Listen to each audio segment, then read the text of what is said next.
I'd like for everyone to think for a moment about the value of human life.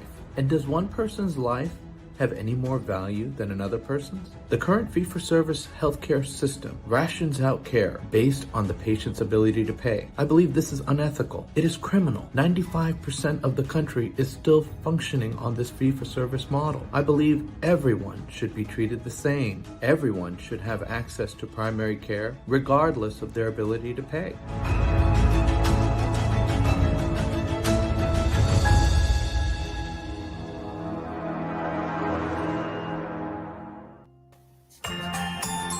Hi, I'm Dr. Faisel Syed. Welcome to another episode of Faisel and Friends.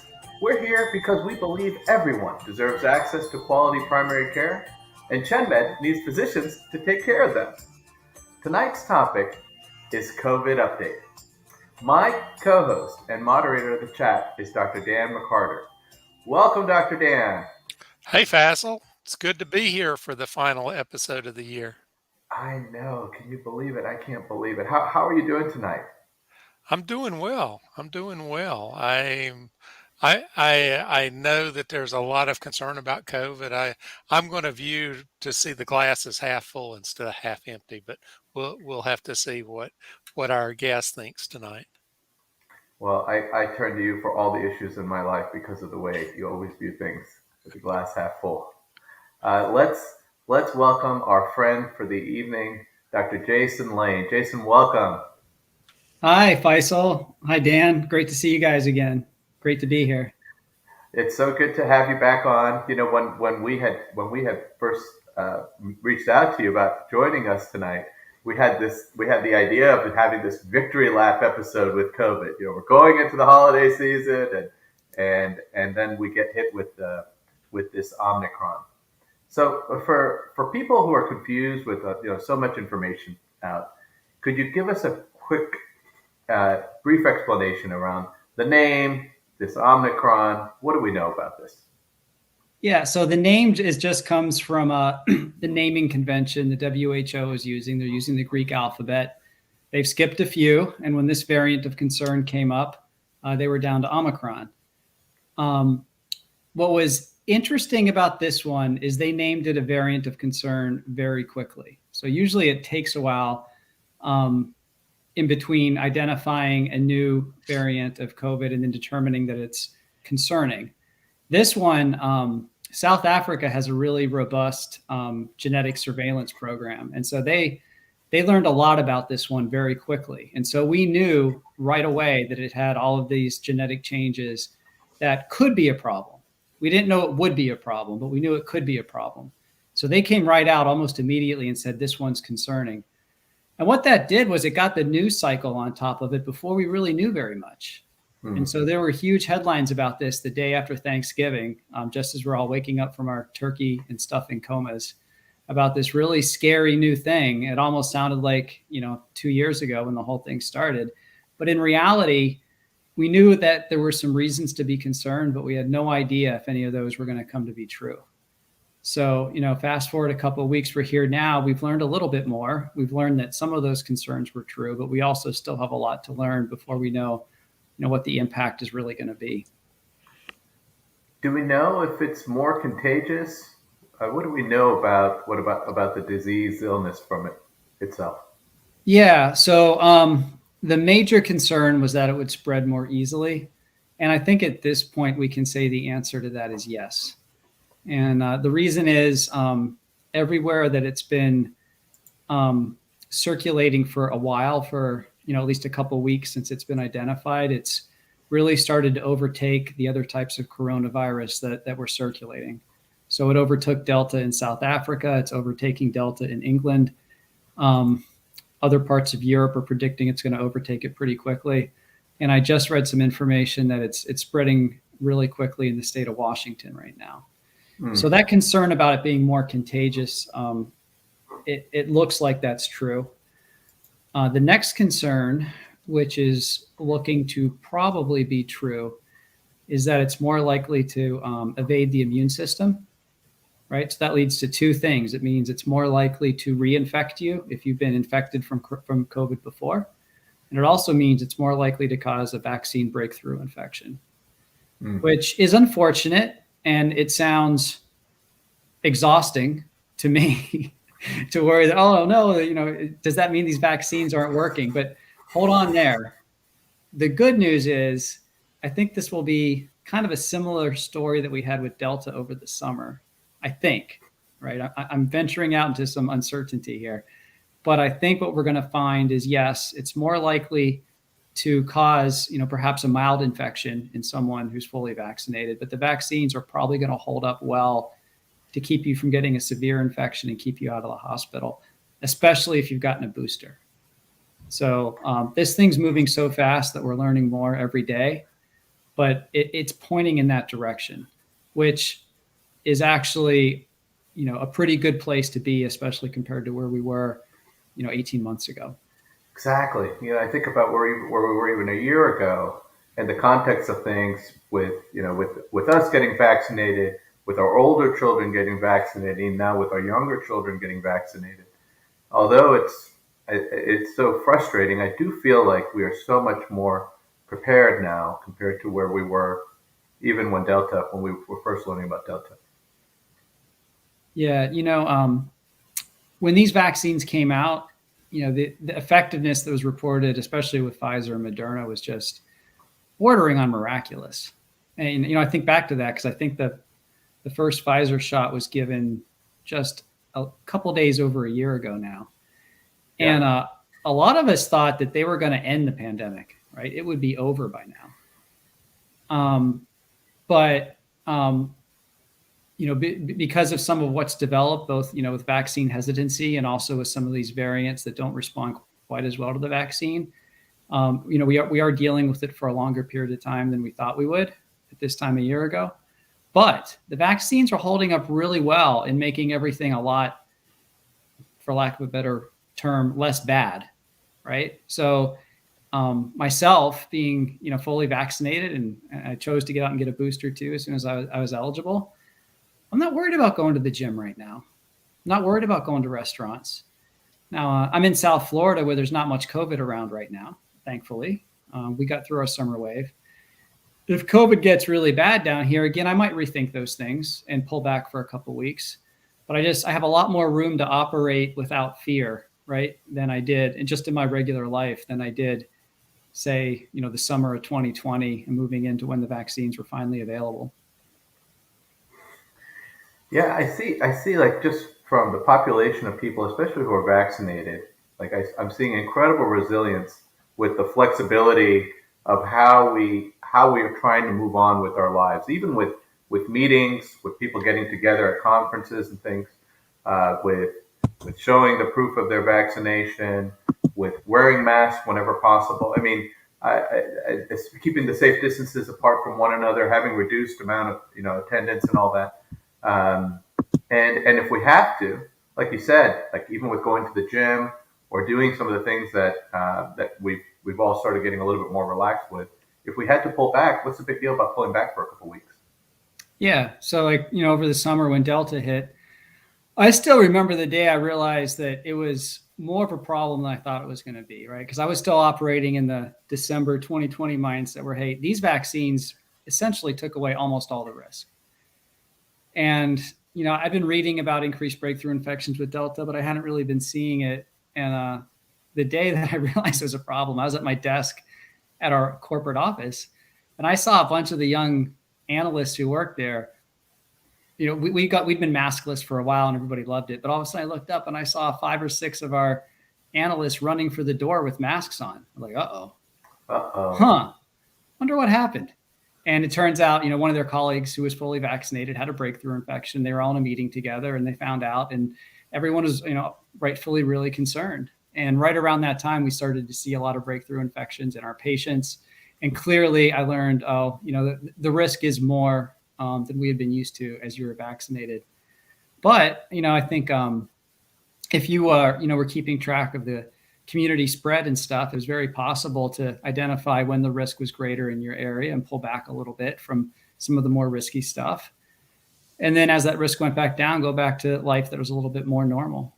And, it could be that with the Omicron wave and, I hope not, but maybe one after that, we don't know.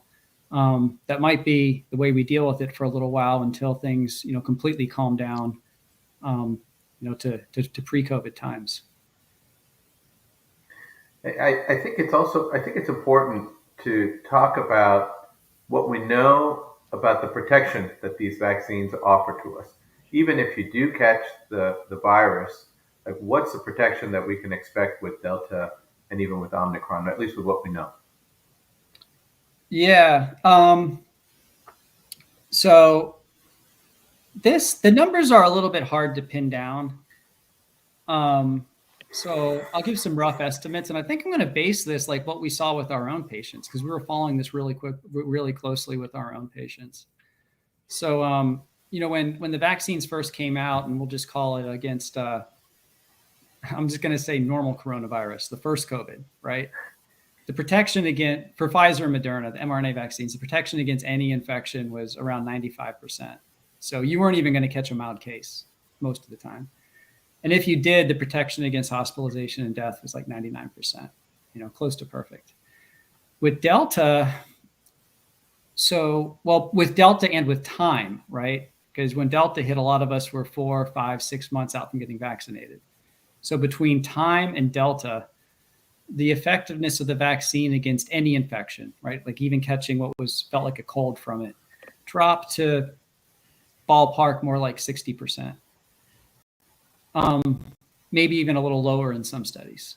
But the protection against hospitalization and severe disease, death, stayed high, 80, 90, still 95%, depending on what population you were looking at and when you were looking. So the protection against the worst things stayed really high. I'm hopeful that we're going to see similar numbers for Omicron, especially if you're boosted. And, part of the reason boosting is going to be so important is now we're a year out from when we got vaccinated, right? So it's normal for protection to go down over time. So Delta wave, we were 6 months out. The wave coming up now, which actually, by the way, just keep in mind, the wave that we're seeing in the Northeast and Midwest right now is actually still Delta. So we are still dealing with that known entity right now. But, within a couple of weeks, it could be Omicron. But anyway, if you're dealing with the wave now, it's probably been a year since you've been vaccinated. So just because of time, you're less protected. And then there's this concern that, now there's a variant that might even be a little bit less responsive to the vaccine. So getting boosted will be really important. And I'm hopeful that if you do, we're going to see it behave similarly to how it did with Delta over the summer. It's good to know. It was amazing how quickly these vaccines were developed. Have you read anything about like any new, are we expecting to wait? Do we have to wait another year to get an update to the vaccines? Have you read anything about vaccine development? So that's an area that's changing every day too, right? And the news I'm getting on that more comes from regular news sources than anything. But my understanding is both Pfizer and Moderna are working on Omicron specific vaccines now, boosters, with the timeline of spring, like March time period, perhaps. But that's so. I've had some people say, well, I don't think I'm going to get my booster because I'm going to wait for that new one they're making for Omicron. I would strongly recommend against waiting. If there is an Omicron wave in this country, and there probably will be, it's going to hit before March, well before March, most likely. So if you're waiting, you're probably waiting until it already hits you and your period of highest risk is well gone. You've probably already caught the virus. So it's not clear yet whether those new ones will even be necessary. So there was talk of developing a Delta one at some point. There was talk of developing a Beta one at some point, and it turned out those weren't really necessary. So I'm really grateful to hear that they're working on it, and that with this new mRNA technology, they can be made so quickly that they could get it out that fast.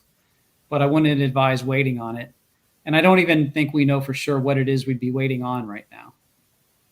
Yeah. Gosh, I mean, I'm so frustrated. I was so excited when my 8-year-old got vaccinated, and I've been waiting patiently for my 4-year-old to be able to get vaccinated. He's the only one that's left in our family. so that we can have some peace of mind. But that's good to know. So you do, because of the nature of immunity, you do believe, you do feel that this is going to be like getting a flu shot every year. Like we're going to be getting boosters regularly. I don't know yet. I think that scenario, that this turns into a seasonal virus that's eventually not as severe and that it is more like the flu and that might require yearly boosters is getting more likely, but it's not definite. So this could, the most flu pandemics take 2 years, 3 years to run their course. So we're not like outside of what is expected with a respiratory pandemic right now. So we'll see. I think it's getting more likely, but we really don't know. One thing about Omicron, like the other question out there was how severe is it going to be? And that's the one that's the least well answered right now. But there is some hopeful information coming out of South Africa and starting to come out of England, even here a little bit, that maybe it's not as severe, even if you catch it, even if you're not vaccinated. It doesn't mean don't get vaccinated, right? But maybe it's not quite as severe. So you might have the combination of something that's spreading really fast, but also isn't quite as severe. So that has some interesting implications on where the pandemic could go as far as driving more people towards immunity one way or the other. Hopefully maybe without a virus that is as likely to put you in the hospital or kill you as most of the variants have been. But I certainly wouldn't bank on that. Of all the stuff I've said tonight, that is the least known, right? So there's some little hopeful nuggets of information that are suggesting maybe, just maybe, it's not as severe, but that's really, really not known yet.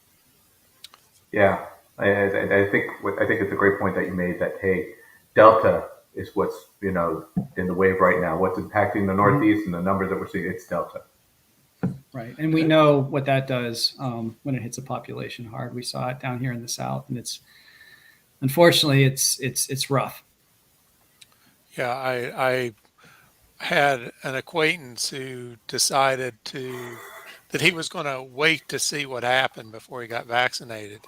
And he actually wound up not only getting COVID, but then he exposed both of his parents, one of whom had been vaccinated and was fairly immune compromised, even though had been vaccinated, and wound up in the ICU. And so,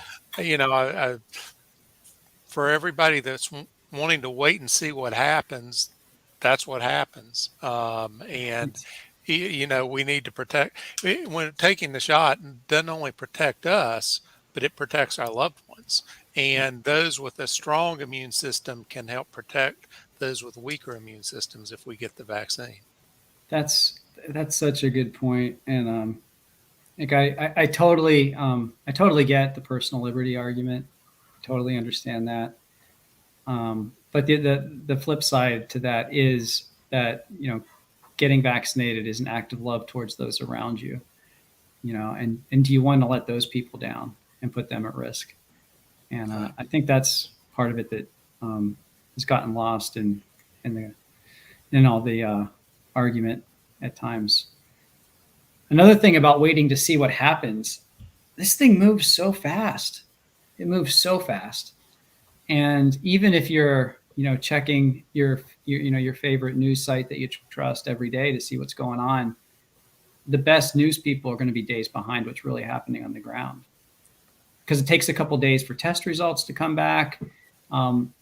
It'll get worse around you before you realize it. And then once you get vaccinated, if you're waiting on the primary series, right, it takes 6 weeks to get full protection from that primary series, 5 to 6 weeks, depending which one you get, Pfizer or Moderna, or 2 weeks with J&J. But at any rate, you're not protected that day. So now you're going to wait, until it gets worse around you, and then you're waiting weeks more until you actually get the benefit of that protection. And with the booster, you're still waiting 2 weeks until you get full protection. So I think for that strategy to work, you'd have to have a crystal ball. right, and see into the future. Right, and live on live on an island by yourself, be on Gilligan's Island, and have a news feed and watch what happens without exposing yourself while it's happening. Yeah. Yeah. Yeah, What do especially you? now as we're. Oh. No, I was going to say, what do you think about the antiviral drugs? I really haven't read much about that. I know, I think one was just approved, and I wonder if if we're going to have a Tamiflu for COVID now. Yeah. So the one that was just recommended for approval, this is embarrassing. There's so many arms to this. I'm actually not sure if it's officially approved yet, but molnupiravir from Merck. The thing with that one is the preliminary results from the study looked more promising than what the final results looked. So the preliminary results showed 50% effectiveness in preventing progression to hospitalization. And in the final analysis, they had 30%, which is a big difference. And then there's also some concern, couple concerns with it about its mechanism of action and possible inducing birth defects. Lab concerns, nothing in studies, but the concerns were raised. And then also about potential to drive to more variants in the virus because of the way it works. So because of all those concerns, I think the FDA vote was only 13-11 or something or it was very close on the approval. So hard to know where that one's going to fit in. We have monoclonals where the effectiveness for keeping you out of the hospital if you have mild illness, so 70%, 85%, depending on which study you're looking at. And then these pills came in at 30. So where are they going to fit in? Certainly in areas where you can't get monoclonals, you'd want to have the pill, and it's a lot more convenient. But not sure. The next one, which I believe is from Pfizer, has results that look much more promising. So on the order of what the monoclonals do. So if that holds up, that one could be more of a game changer in the way we approach it, which is exciting.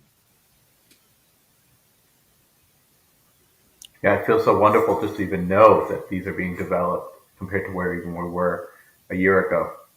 Well, I'd like to talk about what my friends and my neighbors and people close to me are asking whenever they ask a doctor a question around COVID and travel and the holiday season. But before we get into that, I'd like to take a quick 20-second commercial break, and then we can come back and start talking about holiday prep for 2021. ChenMed honors seniors with affordable, top-of-the-line care, and we're expanding. We're opening 25 new centers this year, including centers in 2 new cities, Houston and Detroit. Join us as we bring better healthcare to more seniors. Head to chenmed.com/physicians for more information. And we're back. It was only 20 seconds. And so, Jason, it's doctors, and with COVID, the question that many people are asking is, okay, it's holiday time, and with travel, around travel, is it safe to travel? What should I do with traveling if we do get together? Should we test before? Should we, what are your thoughts with holiday travel now with this Omicron? Thanks for saving the easy question for the end. Okay, well, No, I'm kidding. That is tough because, well, obviously there's lots of variables to consider and to figure out how safe any given trip is. And I'll talk about some of those. But then the other variable, which only someone can answer for themselves, is what's your risk tolerance? And another variable, how important is it to you? Yeah. Right. So I can't answer that for anybody. I think a year ago, I was trying to give advice. Yes, you should. No, you shouldn't. Me and I think many others have tried to get out of that game and instead take the approach of, explaining what the risks are, how you can identify more and less risky ways to do it. And then, understanding ultimately it's their decision based on their own values around the trip. Yeah, I mean, and it's things that we know. I mean, if you're getting together with people and you know they're all vaccinated and you're comfortable with that level of risk, then you make a decision. If it's indoors, if it's outdoors, if you find out that if you don't know if the people are all vaccinated, that's a different level of risk. Mm-hmm. I agree. I think that when people ask doctors those kinds of questions, they want us to be able to say something that they can then go back to their people and say, well, the doctor said that it's okay, or the doctor said it's not okay. Mm-hmm. Yeah, I agree. I think that's a safer place to be. I actually, I don't feel too concerned actually in the travel part of it anymore. The actual getting from point A to point B, even if it includes a flight. I think largely because I'm vaccinated, fully vaccinated, right. boosted, so that helps a lot. And then everybody's masking, unless they're refusing and causing a scene on the plane, which does happen these days.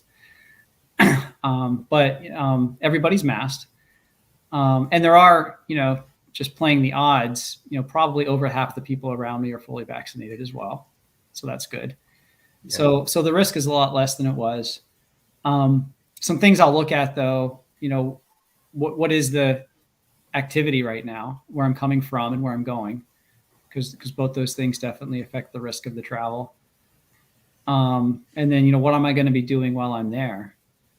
If I'm in an area that has, really high COVID risk at the time, I'll probably choose to avoid eating, the things that we've been doing to stay safe. I'll probably avoid eating at indoor restaurants. I might not go to that hotel gym, or might, be more careful about making sure I wear masks indoors and all that other stuff that we know works. If it's a gathering of people, I'll think about who's there and whether I know they're vaccinated or not, how at risk they are, right? You mentioned testing before the event. If it's a family event and there's someone who's very high risk there, that could be a smart way, to decrease the risk if you want to make, if it's a event that's important to you. And I know a lot of the gatherings over the holidays are. So lots of things to think about. I don't think anyone's really willing to go back to a blanket no travel right now after being through this for so long. I think it would take something much, much worse than Omicron to push people in that direction. So I would just advise, thinking about those things that can tell you what the risk is. Think about, how you can control your risk and then make your own decision. Wonderful. Well, Jason, thank you so much for providing us all this information tonight. It was very helpful. It's great. Oh, sure thing. It was great to be here. Let's not schedule another victory lap because that seems to invite the next problem. I won't call it that, but I'll be happy to be on again sometime. I know. We went from the victory lap to the COVID update. Wah, wah. Well, thank you so much for joining us tonight, Jason. To our audience, thank you as well. For more information about tonight's episode and to explore career opportunities with ChenMed, remember, we're on track to opening another 500 centers all across the country. Please visit chenmed.com. We believe access to primary care is a right, not a privilege.